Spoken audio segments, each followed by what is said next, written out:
সূরাতুল মুজাম্মিল আল্লাহ তাআলা বলছেন, ওয়াসবির আলা মা ইয়াকুলুনা ওয়াহজুরহুম হাজরান জামিলা।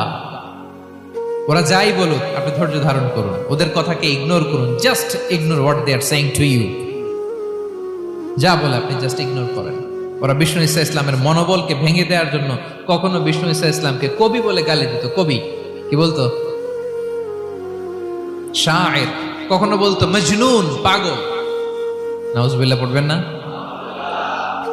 পাগল বলে গালি দিত। মাঝে মাঝে বলতো কাহিন, গণক। মাঝে মাঝে বিষ্ণু ঈসা ইসলামকে তারা বলতো আবতার, লেস কাটা। মুহাম্মদ, তোমার ছেলে নাই, তোমার বংশ নির্বংশ হয়ে গেছে, তোমার নাম নেয়ার মতো কেউ নাই। আহা, কপাল পোড়া। গোটা বিশ্বব্যাপী বিষ্ণু ঈসা ইসলামের সুনাম সুখ্যাতি ছড়িয়ে দিয়েছে কে? আকাশ বাতাস মাড়িয়ে, সাত আকাশ ছাড়িয়ে আল্লাহর আরশ পর্যন্ত আল্লাহ তাআলা বিষ্ণু নবীর সুনাম সুখ্যাতি